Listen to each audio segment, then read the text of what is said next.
রবিবার দক্ষিণ চব্বিশ পরগনায় বিশেষ পর্যবেক্ষক ফলতায় যাবেন কমিশনের বিশেষ পর্যবেক্ষক। ডায়মন্ড হারবার লোকসভায় ফলতা বিধানসভা ডিএম এবং রাজনৈতিক দলগুলোর সঙ্গে বৈঠক রয়েছে। বিশেষ পর্যবেক্ষক তিনি দক্ষিণ চব্বিশ পরগনায় যেতে চলেছেন। আগামীকাল রবিবার দক্ষিণ চব্বিশ পরগনায় যাবেন কমিশনের বিশেষ পর্যবেক্ষক। সত্যসুন্দর ভট্টাচার্য আমাদের সঙ্গে টেলিফোনে রয়েছেন প্রতিনিধি। সত্য, যে বিশেষ পর্যবেক্ষক নিয়োগ করা হয়েছে আগামীকাল তিনি দক্ষিণ চব্বিশ পরগনায় যাবেন, কি জানতে পারছো এই নিয়ে? দেখো, বিশেষ পর্যবেক্ষক আগামীকাল দক্ষিণ চব্বিশ পরগনায় যাবেন এবং সেখানে গিয়ে তিনি খতিয়ে দেখবেন এসআইআর এর কাজ কতটা কি হয়েছে এই বিষয়ে তিনি খতিয়ে দেখবেন, এমনটাই কিন্তু কমিশন সূত্রে জানা যাচ্ছে। সেই সঙ্গে দক্ষিণ চব্বিশ পরগনার জন্য নির্দিষ্ট যিনি জেলার পর্যবেক্ষক রয়েছেন তিনিও একই সঙ্গে কিন্তু তার সঙ্গে যাবেন।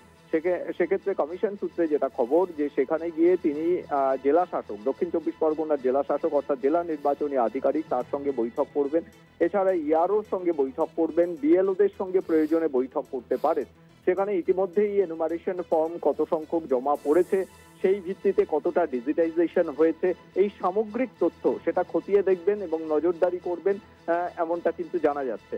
ফলে সামগ্রিকভাবে জেলার আজকের যে বৈঠক হয়েছে মুখ্য নির্বাচনী আধিকারিকের সঙ্গে স্পেশাল অবজারভার এবং অন্যান্য জেলার পর্যবেক্ষকদের, তাদেরকে বলা হয়েছে যে এসআইআর এর যে রাজ্যের যে গাইডলাইন, সেই গাইডলাইন সম্পর্কে তাদেরকে বলা হয়েছে।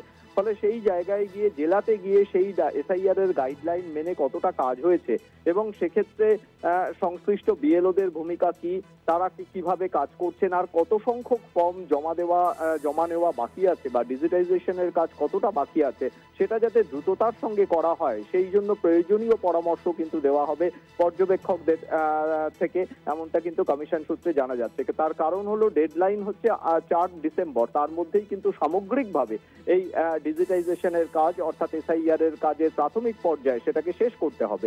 সেই কারণে যত সংখ্যক বাকি আছে সেটা যাতে 2-1 দিনের মধ্যেই সেরে ফেলা যায়, সেই লক্ষ্যেই কিন্তু জেলা শাসক এবং সেই সঙ্গে ইআরও যারা থাকবেন তাদেরকে প্রয়োজনীয় পরামর্শ বা সেই অনুযায়ী তাদেরকে বলা হবে, এমনটাই কিন্তু কমিশন সূত্রে খবর।